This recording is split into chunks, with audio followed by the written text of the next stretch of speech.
महिला उच्च शिक्षा के क्षेत्र में राजस्थान का सर्वश्रेष्ठ शिक्षण संस्थान अग्रवाल कन्या महाविद्यालय गंगापुर सिटी, जहां सिर्फ सिलेबस नहीं सपने भी पूरे किए जाते हैं। पिछले 31 वर्षों से गंगापुर क्षेत्र की बेटियों के भविष्य निर्माण में प्रयासरत। Good morning student, BA part first subject sociology online classes में स्वागत। यूनिट 3 है जिसमें हमारा सामाजिक मूल्य चल रहा था। तो सामाजिक मूल्यों का महत्व एवं कार्य पर आज चर्चा करेंगे। सामाजिक मूल्यों का महत्व एवं कार्य पर चर्चा करेंगे। देखिए, आपको ये तो मालूम हो गया, ये बता दिया गया है और ये समझा दिया गया है कि सामाजिक मूल्य समाज के द्वारा वे निर्धारित मानदंड है जिनको समाज और समूह के द्वारा स्वीकृति प्रदान की जाती है। समाज और समूह के द्वारा स्वीकृति प्रदान की जाती है। कुछ समाज के अंतर्गत सकारात्मक मूल्य होते हैं और कुछ समाज के अंतर्गत नकारात्मक मूल्य होते हैं। तो सकारात्मक जैसे चोरी मत करो, झूठ मत बोलो, ये जो है नकारात्मक मूल्य हैं जो आदेश देते हैं चोरी मत करो, झूठ मत बोलो। लेकिन कुछ सकारात्मक मूल्य होते हैं जो जैसे सदा सच बोलो, जीवों पर दया करो, है ना, बड़ों का आदर करो। ये कौन से मूल्य कहलाते हैं? सकारात्मक मूल्य कहलाते हैं। तो मूल्य का महत्व एवं कार्य में अपन 9 पॉइंट है। कितने पॉइंट है? 9 पॉइंट है। पहला है समाज में एक रूपता उत्पन्न करते हैं। क्या है? समाज में एक रूपता उत्पन्न करते हैं। सामाजिक मूल्य सामाजिक संबंधों एवं व्यवहारों में एक रूपता उत्पन्न करते हैं। व्यक्ति समाज में प्रचलित मूल्यों के अनुसार ही आचरण करता है। इससे व्यवहारों में समानता उत्पन्न होती है। इससे व्यवहारों में क्या उत्पन्न होती है? समानता उत्पन्न होती है। अर्थात समाज में एक रूपता स्थापित करने के लिए सामाजिक मूल्यों की महत्वपूर्ण भूमिका मानी जाती है। सामाजिक मूल्यों की क्या मानी जाती है? महत्वपूर्ण भूमिका मानी जाती है। दूसरे पॉइंट पर अगर हम चर्चा करें तो व्यक्ति के लिए महत्व। किसके लिए? व्यक्ति के लिए महत्व। किनका? सामाजिक मूल्यों का। सामाजिक मूल्यों का व्यक्ति से काफ़ी घनिष्ठ संबंध है। सामाजिक मूल्य व्यक्ति की उपज नहीं होकर समाज की उपज माना जाता है। ये समाज की देन होते हैं। सामाजिक मूल्यों को हम सामाजिकरण के द्वारा सीखते हैं और अपने आप में सामाजिक मूल्यों को क्या करते हैं? आत्मसात करते हैं और अपने व्यवहार में आचरण करना सीखते हैं और जीवन में जो है अनुरूप उनके अनुरूप हम ढलते हैं और प्रयत्न करते हैं कि हम सामाजिक मूल्यों के अनुरूप ही कार्य करें। तो व्यक्ति के लिए महत्व, यानी कि व्यक्ति को सामाजिकरण के द्वारा सामाजिक मूल्य सिखाते हैं कि व्यक्ति को समाज के अनुरूप या सामाजिक मानदंडों के अनुरूप या मूल्यों के अनुरूप आचरण करना चाहिए और मूल्यों को अपने आप में आत्मसात करना चाहिए। मूल्यों को क्या करना चाहिए? आत्मसात करना चाहिए, व्यवहार में अपनाना चाहिए और आचरण करना चाहिए। जीवन के अनुरूप उनको ढालना चाहिए। जीवन के अनुरूप उनको ढालना चाहिए। तीसरे पॉइंट पर हम चर्चा करेंगे सामाजिक संगठन एवं एकीकरण। तीसरा पॉइंट कौन सा है? सामाजिक संगठन एवं एकीकरण। सामाजिक मूल्य समाज में एक विशिष्ट प्रकार से स्वीकृत है। यह अपेक्षा की जाती है कि सामाजिक प्रतिमानों का हम पालन करें। प्रत्येक सदस्यों से अपेक्षा की जाती है कि वे प्रतिमानित व्यवहारों के अनुरूप ही कार्य करें। समाज संगठन में एकीकरण बना रहें। समाज के आदर्श व्यवहारों और मूल्यों को स्वीकार करें हम, और जिससे क्या है कि सामुदायिक भावना का क्या होगा? विकास होगा। क्या होगा? सामुदायिक भावना का विकास होगा। यानी कि हम सामाजिक मूल्यों के अनुरूप कार्य करेंगे, व्यवहार में हम सामाजिक मूल्यों को लाएंगे और मूल्यों को स्वीकार करेंगे, तो इससे सामुदायिक भावना का क्या होगा? विकास होगा। क्या होगा? सामुदायिक भावना का विकास होगा। चौथा पॉइंट है सामाजिक क्षमता का मूल्यांकन। क्या है? सामाजिक क्षमता का मूल्यांकन। सामाजिक मूल्यों के द्वारा ही समाज के व्यक्ति यह जानने में समर्थ होते हैं कि दूसरे लोगों की दृष्टि से उनका समाज में कौन सा स्थान है, संस्तरण में वो कहाँ स्थित है। संस्तरण का मतलब है मतलब पद के आधार पर व्यक्ति का किस बेस पर, किस आधार पर कहाँ उनका संस्तरण पाया जाता है। जैसे वर्ण व्यवस्था के आधार पर जैसे जातियों को 4 भागों में विभाजित किया गया, ब्राह्मण, क्षत्रिय, वैश्य और शूद्र, इसी तरह समाज के निर्धारित मूल्य व्यक्ति को संस्तरण पैदा करते हैं कि व्यक्ति का स्थान कौन सी जगह पर है। तो अपन कभी कभी कहते हैं कि बाजार में तो भाव ही नहीं और बड़ी बड़ी बातें करता है। तो कहने का मतलब है मूल्य से व्यक्ति, मूल्य के अंगों से व्यक्ति अभिन्न अंगों से जुड़ा हुआ होता है और मूल्य व्यक्ति को क्षमता मूल्यांकन के आधार पर समूह एवं व्यक्ति को क्षमता या मूल्यांकन के आधार पर सामाजिक मूल्य ये सिखाते हैं कि व्यक्ति का स्थान सर्वोपरि होता है और वो कौन सी जगह पर, किस स्थान पर व्यक्ति का संस्तरण टिका है या संस्तरण है, उस आधार पर क्षमता का मूल्यांकन किया जाता है। उस आधार पर किसका मूल्यांकन किया जाता है? क्षमता का मूल्यांकन किया जाता है कि व्यक्तियों की कार्य करने का महत्व और या कार्य करने का जो तरीका है वो किस तरह का है, उनमें संस्तरण में व्यक्ति का कौन सा स्थान है। 5वां पॉइंट पर हम चर्चा करें कि भौतिक संस्कृति के महत्व को बढ़ाते हैं। क्या?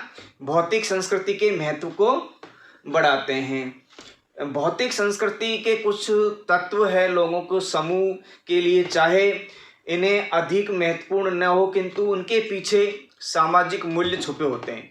क्या छुपे होते हैं? सामाजिक मूल्य छुपे होते हैं। आपने देखा होगा कि बहुत से लोग अच्छी चीज़ों का, अच्छी वस्तुओं का उपयोग करते हैं, जैसे टेलीफोन का उपयोग करते हैं, टेलीविज़न का उपयोग करते हैं, कार का उपयोग करते हैं, 2 व्हीलर का उपयोग करते हैं। तो ये व्यक्तियों के यदि उपयोगी ना होने पर भी इसलिए रखना चाहते हैं व्यक्ति कि इनसे व्यक्ति की प्रतिष्ठा बनी रहती है और उसी आधार पर व्यक्ति का जो प्रतिष्ठा के आधार पर ही व्यक्ति का मूल्यांकन किया जाता है। वस्तु चाहे उनके लिए उपयोगी हो चाहे नहीं हो, लेकिन घर में सभी आवश्यक साधन जो होते हैं उनको रखना चाहते हैं। ये प्रतिष्ठा के सूचक माने जाते हैं। ये प्रतिष्ठा के सूचक माने जाते हैं। तो भौतिक संस्कृति से भी व्यक्ति जुड़ा हुआ है, भौतिक संस्कृति से भी जुड़ा हुआ है। अपने भौतिक संस्कृति के बारे में पहले भी पढ़ा है कि संस्कृति मानव पर्यावरण का एक भाग है। संस्कृति क्या है? मानव पर्यावरण का एक भाग है। तो भौतिक संस्कृति कौन सी संस्कृति है? जिसको हम माप सकते हैं, देख सकते हैं, छू सकते हैं, स्पर्श कर सकते हैं, ऐसी संस्कृति भौतिक संस्कृति कहलाती है। तो हम जैसे एक टीचर है, बोर्ड से भी जुड़ता है, उनके हाथ में चौक होता है, डस्टर होता है, लेक्चर स्टैंड होता है, ये क्या चीज़ है? भौतिक संस्कृति है ना। इससे व्यक्ति जुड़ता है। और जैसे मैंने आपको बताया कि मूल्यों से भी व्यक्ति की भौतिक संस्कृति के आधार पर मूल्यांकन किया जाता है। जैसे मैंने आपको कहा कि सभी के घरों में टेलीविज़न होती हैं, कार होते हैं और अन्य उपयोगी वस्तुओं भी होती है। तो उन उपयोगी वस्तुओं के आधार पर कहा जाता है कि इससे उनकी प्रतिष्ठा में वृद्धि होती है और ये प्रतिष्ठा का सूचक माना जाता है। तो भौतिक संस्कृति के महत्व को क्या बढ़ाते हैं? मूल्य भौतिक संस्कृति के महत्व को बढ़ाते हैं। छठा पॉइंट है समाज के आदर्श विचारों एवं व्यवहारों के प्रति। समाज के आदर्श विचारों और व्यवहारों के प्रति सामाजिक मूल्य में आदर्श निहित होते हैं। सामाजिक मूल्य में आदर्श निहित होते हैं। जैसे मैंने कहा कि बड़ों का सम्मान करना चाहिए, छोटों से स्नेह करना चाहिए, जीवों पर दया करना चाहिए, गुरुओं का सम्मान करना चाहिए। ये क्या है? आदर्श नियम है जो हमें व्यवहार करना सिखाते हैं, जो हमें व्यवहार करना सिखाते हैं और अपने व्यक्तित्व का विकास करते हैं और हमें सामाजिक मूल्य को आत्मसात करके सामाजिकरण के द्वारा हम उनको सीखते हैं और जीवन में उनका उपयोग लेते हैं। जीवन में क्या लेते हैं? उनका उपयोग लेते हैं। तो कहने का तात्पर्य मेरा यह है कि सामाजिक मूल्य में आदर्श नीति होते हैं और इनको समाज के द्वारा या समूह के द्वारा मान्यता प्राप्त होती है। इसी कारण हम सामाजिक मूल्य व आदर्शों को अपनाते हैं। व्यवहार का एक प्रतीक माना जाता है। लोगों के विचारों और व्यवहारों को निश्चित एवं निर्धारित करते हैं। लोगों के विचारों को निर्धारित करते हैं और व्यवहारों को निर्धारित करते हैं। क्या? सामाजिक मूल्य विचारों को निर्धारित करते हैं, व्यवहारों को निर्धारित करते हैं। हमें कौन सा व्यवहार करना चाहिए, कौन सा व्यवहार सही है, कौन सा गलत है, कौन सा उचित है, कौन सा अनुचित है। ऐसे व्यवहारों का प्रतीक माने जाते हैं मूल्य, जो हमें अच्छा आचरण करना सिखाते हैं, जो हमें अच्छा आचरण करना सिखाते हैं। 7वें पॉइंट पर हम चर्चा करें, सामाजिक भूमिकाओं का निर्देशन। भूमिका और परिस्थिति का पाठ हमने पढ़ा, तो ये है सामाजिक भूमिकाओं का निर्देशन। यानी कि सामाजिक मूल्य यह भी तय करते हैं कि व्यक्ति की विशिष्ट परिस्थिति में किस प्रकार का आचरण हमें करना चाहिए, समाज में किस प्रकार का आचरण करने की समाज किस प्रकार का आचरण करने की अपेक्षा करता है, व्यक्ति को कैसा आचरण करना चाहिए। सामाजिक मूल्यों में जो है ये हमें सिखाता है और सामाजिक भूमिकाओं के द्वारा हमें निर्देशित करता है कि हमें कौन कौन सी परिस्थिति के अनुसार भूमिका निभानी चाहिए, पद के अनुसार भूमिका निभानी चाहिए और किस प्रकार का आचरण करना चाहिए। तो ये सामाजिक भूमिकाओं का निर्देशन भी करते हैं। क्या करते हैं? सामाजिक भूमिकाओं का निर्देशन सामाजिक मूल्य करते हैं। क्या करते हैं? सामाजिक मूल्य करते हैं। 8वें पॉइंट पर चर्चा करें, सामाजिक नियंत्रण। क्या है? सामाजिक नियंत्रण। सामाजिक मूल्य सामाजिक नियंत्रण का सशक्त साधन माना जाता है। यह व्यक्ति समूह पर निश्चित प्रकार का व्यवहार करने न करने पर दबाव डालते हैं। यानी कि व्यक्ति पर सामाजिक मूल्य जो है अच्छे व्यवहार करने के लिए दबाव डालते हैं। अच्छे व्यवहार करना चाहिए, व्यवहार करने पर न करने पर भी दबाव डालते हैं।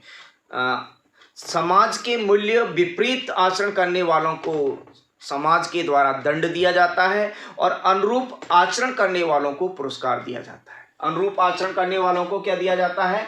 पुरस्कार दिया जाता है। ये क्या है? पुरस्कार और दंड क्या है? ये सामाजिक नियंत्रण के साधन।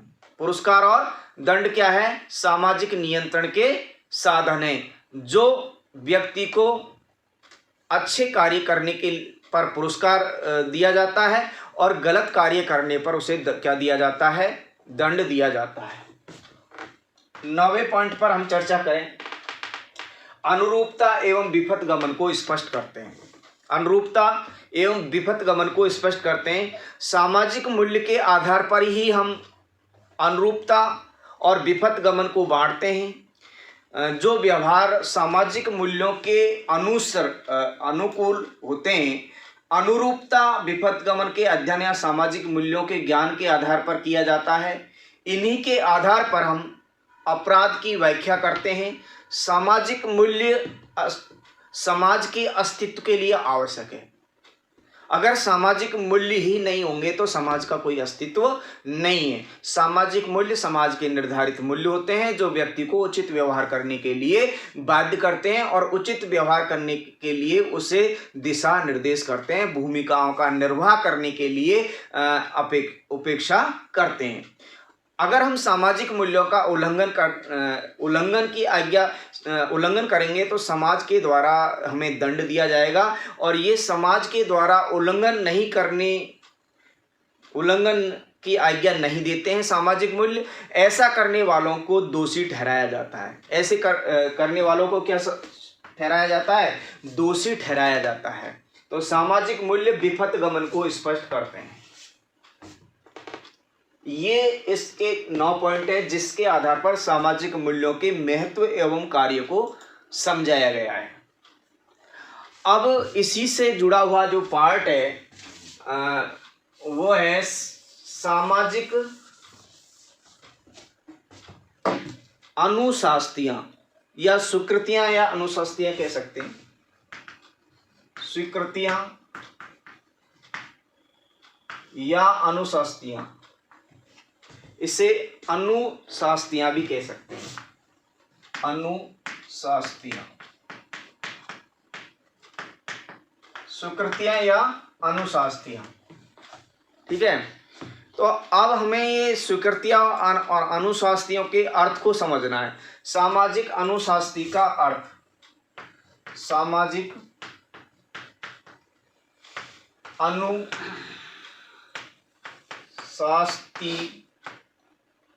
का अर्थ, सामाजिक अनुशास्ति का अर्थ एवं परिभाषा, सामाजिक अनुशास्ति का अर्थ एवं परिभाषा। अनुशास्ति का अर्थ है अंकुश या निषेध से लिया जाता है। किससे लिया जाता है? अंकुश या निषेध से लिया जाता है। निषेध से लिया जाता है।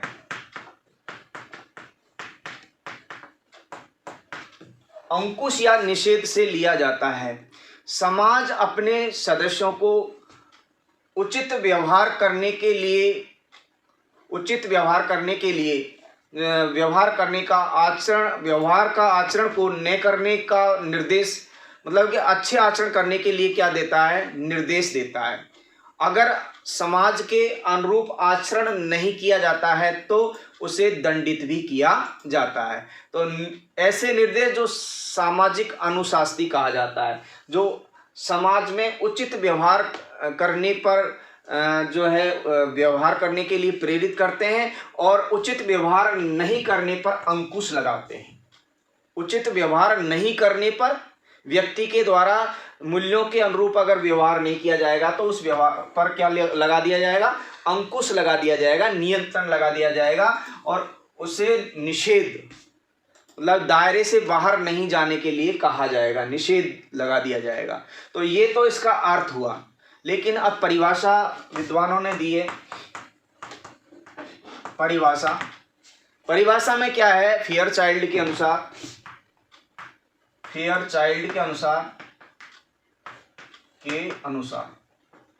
ठीक है।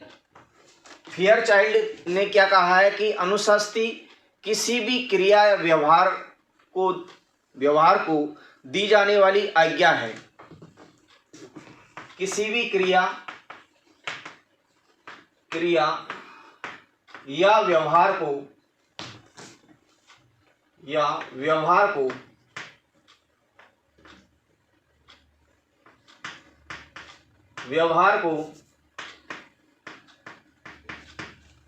किसी भी क्रिया या व्यवहार को दी जाने वाली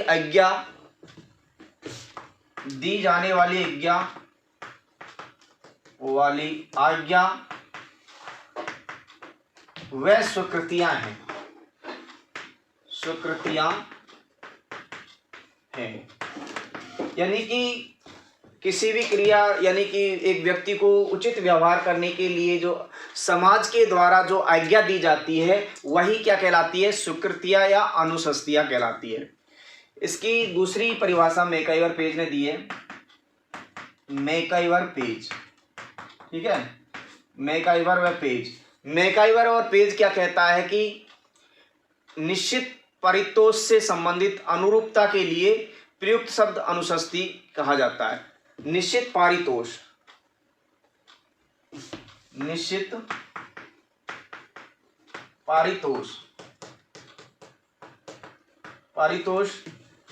पारितोष से संबंधित अनुरूपता के लिए, संबंधित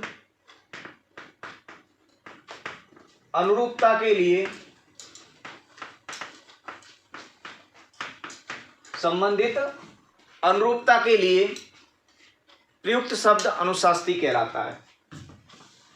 प्रयुक्त शब्द अनुशास्ति कहलाता है।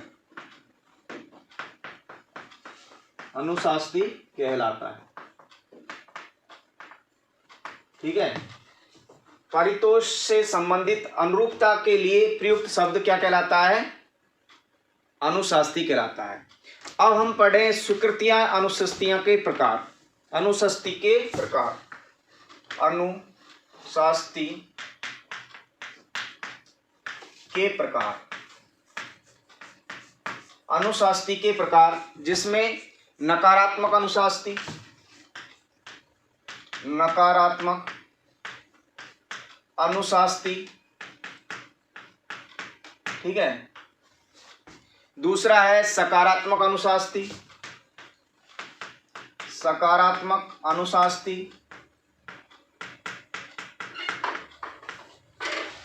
तीसरा है विस्तृत अनुशास्तियां,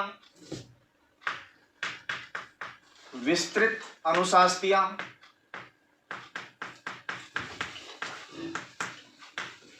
चौथा है संगठित अनुशास्तियां, संगठित अनुशास्तियां। इस तरह चार है, नकारात्मक अनुशास्ती, सकारात्मक अनुशास्ती, विस्तृत अनुशास्ती और संगठित अनुशास्तियां। तो नकारात्मक अनुशास्ती से तात्पर्य क्या है? नकारात्मक अनुशास्ती का उद्देश्य है दंड देना, देश निकाला देना। नकारात्मक अनुशास्तियों के उदाहरण माने जाते हैं। ऐसे ही सकारात्मक अनुशास्तियां हैं, जैसे सकारात्मक अनुशास्ती का उद्देश्य होता है व्यक्ति को उचित कार्य करने पर या अच्छे कार्य करने पर पुरस्कार देना और समाज के वह समाज के स्वीकृत व्यवहारों की पालना करना सिखाते हैं। इसी के आधार पर जैसे उचित व्यवहार करने पर व्यक्ति की प्रशंसा की जाती है, स्तुति की जाती है, पदक दिया जाता है, सम्मान दिया जाता है, प्रोत्साहित किया जाता है। ये तो कौन सी अनुशास्ती कहलाती है? सकारात्मक अनुशास्ती। तीसरी है विस्तृत अनुशास्ती। ये वे अनुशास्तियाँ हैं जो समुदाय के सदस्यों को स्फूर्त अनुभव कराती है और समाज स्वीकृत या अस्वीकृत अगर कर देता है तो समाज में अनौपचारिक सामाजिक नियंत्रण को बढ़ावा देती है। क्या देती है? अनौपचारिक सामाजिक नियंत्रण को बढ़ावा देती है। अनौपचारिक नियंत्रण अलिखित होते हैं, जो व्यक्ति को समाज द्वारा निर्धारित मूल्य होते हैं वो अच्छे आचरण करने के लिए व्यक्ति को प्रोत्साहित करते हैं। ये विस्तृत अनुशास्तियों में आता है। चौथा है संगठित अनुशास्तियाँ। चौथा कौन सा है? संगठित अनुशास्तियाँ। ये वे अनुशास्तियाँ हैं या वे क्रियाएं हैं जो परंपरा और रीतियों के अनुसार संपन्न की जाती है। किसके? इनका जुड़ाव परंपरा और रीतियों से होता है और उसी के आधार पर संपन्न की जाती है, उसी के आधार पर की जाती है, संपन्न की जाती है। इसे औपचारिक सामाजिक नियंत्रण के साधन भी कहते हैं। इसे क्या कहते हैं? औपचारिक नियंत्रण के साधन भी कह सकते हैं। उदाहरण के रूप में हम कहें जैसे आर्थिक लाभ है, पदक है, शाबाशी है और संगठित अनुशास्तियाँ हैं। ये सारी चीज़ें संगठित अनुशास्तियों में आ जाती है जो परंपरा एवं स्वीकृत व्यवहार और रीतियों के आधार पर संपन्न की जाती है और इसे हम औपचारिक सामाजिक नियंत्रण भी कहते हैं। तो आज जो अपन ने पढ़ा है वो सामाजिक मूल्यों का महत्व एवं कार्य और अनुशास्तियों का अर्थ एवं परिभाषा और अनुशास्तियों के प्रकार। ये स्टेप पूरा हुआ। अगले स्टेप की जो है अगले वीडियो में हम चर्चा करेंगे। धन्यवाद।